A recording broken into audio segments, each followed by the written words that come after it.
प्रिय विद्यार्थियों, आज की कक्षा में आप सभी का स्वागत है, अभिनंदन है। हम रघुकोश संवाद नामक पाठ को पढ़ रहे थे, जिसमें राजा रघु और कोश का संवाद चल रहा है। राजा रघु विश्वजीत नामक यज्ञ में अपना संपूर्ण धन राशि दान कर देते हैं। उसके बाद उसके कोश नामक वर्तंतु का शिष्य अपने गुरु को गुरु दक्षिणा देने की इच्छा से राजा रघु के पास धन मांगने के लिए आता है। तो उस समय राजा रघु अपना संपूर्ण धनराशि दान कर चुके होते हैं, तो उनके पास कुछ नहीं होता। जब मिट्टी के पात्र में राजा रघु कोश का अभिनंदन करते हैं, सत्कार करते हैं, तो कोश उन्हीं पात्रों को देख करके अनुमान लगा लेते हैं कि राजा रघु के पास अब देने के योग्य कुछ भी नहीं है। वो तो केवल शरीर मात्र से ही राज्य में सुशोभित हो रहे हैं, उसके पास धन संपत्ति नहीं है। तो ऐसा सोचकर के वह किसी दूसरे दानी के पास जाने की इच्छा करता है। तो जब वह किसी दूसरे दानी के पास जाने की इच्छा करता है, तो राजा रघु से जाने से मना कर देते हैं और पूछते हैं कि आप किस लिए यहाँ आए हो और क्या चाहते हो। तो वो कहते हैं कि मेरे गुरु ने मुझसे अब पढ़ाई गई विद्याओं के समान धन 14 करोड़ सोने की मुद्राएं मांगी है। मैं उनको प्राप्त करने के लिए ही यहाँ आया हूँ, ताकि मैं अपने गुरु को गुरु दक्षिणा देकर के कृतार्थ हो चुकूँ। तो पूरी बात रघु कोश से पूछते हैं, तो क्या कहते हैं, हम 13वां श्लोक करते हैं आज। निर्बंध संजात रुषार्थ कार्श्यम अचिंतित्वा गुरुणा अहम मुक्तः वितस्य विद्या परिसंख्या में कोटिश्चतस्रो 10 च आहारिति। निर्बंध संजातः, निर्बंध बार बार कहने से, मेरे बार बार प्रार्थना करने से रुषार्थ क्रोधित हुए गुरु ने, अर्थकार्यम मेरी दरिद्रता के बारे में, निर्धनता के बारे में अचिंतित हुआ, बिना सोचे समझे ही, गुरुना अहम मुक्तः गुरु ने अर्थात वर्तंतु ऋषि ने मुझसे वितस्य धन की विद्या परिसंख्या, विद्याओं की संख्या के समान धन की कोटि चतस्रु 10 चाहरिति 14 करोड़ मुद्राएं लाने के लिए कहा। पुनः निर्बंध संजात रुषा अर्थकार्यम, निर्बंध संजात मेरे बार बार प्रार्थना करने से, रुषा रुष्ट हुए, क्रोधित हुए, गुरुना अहम मुक्ता मेरे गुरु वर्तंतु ऋषि ने, अर्थकार्यम मेरी निर्धनता या दरिद्रता को मेरी दरिद्रता को के अचिंतित हुआ, बिना सोचे समझे ही, मेरी दरिद्रता के बारे में बिना सोचे समझे ही, विद्या परिसंख्या में मुझसे पढ़ाई गई विद्याओं की संख्या के समान, वितस्य धन की कोटि चतस्रो 10 चाहरिति 14 करोड़ सोने की मुद्राएं मांगी। अर्थात मेरे लिए 14 करोड़ सोने की मुद्राएं चार इति लाओ।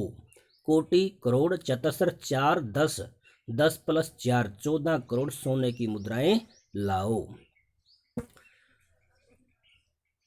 इत्थम द्विजेन द्विजराज कांति, राजा रघु कहते हैं, द्विजराज कांति आवेदितो हो वेद विदाम वरेण एनोम निवृत्तो हो इंद्रिय वृत्तिरेनम जगाद भूयो जगत एक नाथ।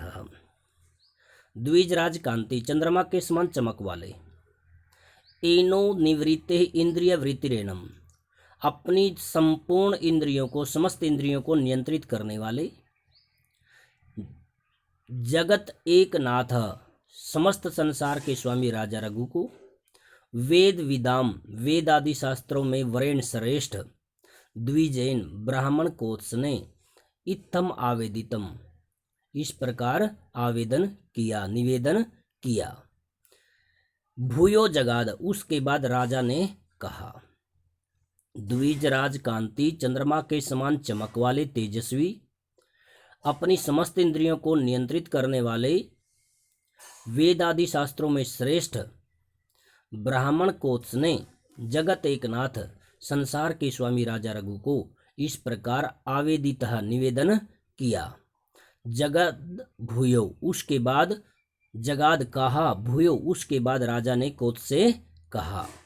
गुरोवर्थ अर्थी श्रुत पारदृश्व रघो शैकासाद अनुवाप्य कामम गतो वदान्य अंतरमित्ययम् में माँ भूत परिवादन वावतारः। राजा रघु कहते हैं, श्रुत पारदृश्वा, वेद आदि शास्त्रों में पारंगत हो। हे कोत्स, आप तो वेद आदि शास्त्रों में पारंगत हो, प्रवीण हो, लीन हो। गुरु अर्थार्थी, और गुरु को गुरु दीक्षा देने की इच्छा वाले हो।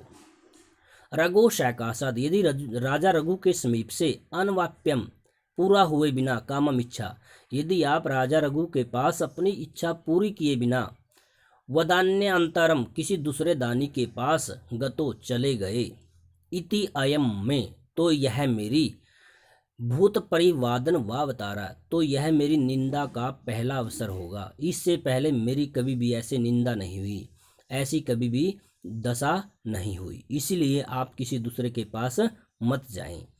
श्रुत पारदृश्वा, वेद आदि शास्त्रों में प्रवीण, गुरु अर्थ अर्थी, गुरु को गुरु दीक्षा देने की इच्छा वाले, यदि आप रघु शैकासाद, राजा रघु के समीप से, पास से, अनवाप्यम कामम, अपनी इच्छा को पूरा किए बिना, कामम मैंने इच्छा को, अनवाप्यम मैंने पूरा किए बिना, वदान्य अंतरम, किसी दूसरे दानी के पास, गतो, चले गए, इति अयम में, तो यह मेरी परिवादन अवसर हो, निंदा का, परिवादन निंदा का, वतारह माँ भूत, तो यह मेरी निंदा का पहला अवसर होगा। इससे पहले मैंने किसी भी दानी को, किसी भी याचक को यहाँ से खाली हाथ नहीं जाने दिया है। यदि आप चले गए तो यह मेरी निंदा का पहला अवसर होगा।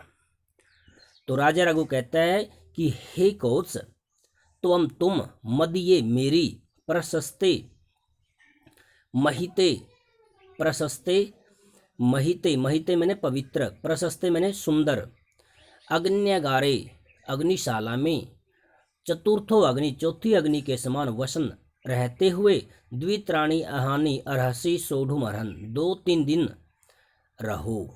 सोढ़ुम अर्हन, यावद इते साध्यतुम तवदर्थम, जब तक मैं अपने आपके कार्य को सिद्ध नहीं कर लेता, जब तक मैं आपके कार्य को सिद्ध नहीं कर लेता।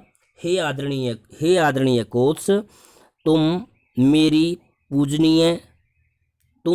पूजनीय, प्रशस्ते पूजनीय, महिते पवित्र, अग्न्यागारे अग्निशाला में, चौथी अग्नि के समान रहो, चौथी अग्नि के समान रहो, 2-3 दिन तक प्रतीक्षा करो। हे कोत्स, तुम मेरी, हे कोत्स,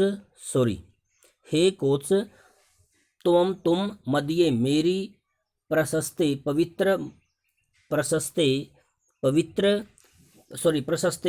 पूजनीय, महिते पवित्र, अग्निगारे अग्निशाला में, चतुर्थो अग्नि वसन, चौथी अग्नि के समान रहते हुए, 2 दिन तक प्रतीक्षा, सोढ़ुम अर्हन, 2-3 दिन तक प्रतीक्षा करो। यावत इति साधितुम तवदर्थम, जब तक मैं आपके मनोरथ को पूरा करने का प्रयत्न करता हूँ। पुनः हे कोत्स, तुम प्रशस्ते पूजनीय, महिते पवित्र, मदीये मेरी, अग्न्यागारे चौथी अग्निशाला में, चतुर्थो अग्नि इव, चौथी अग्नि के समान, वसन रहते हुए, द्वित्राणी अहानी अर्हसी, 2-3 दिन तक, सोढ़ुम अर्हन, प्रतीक्षा करो।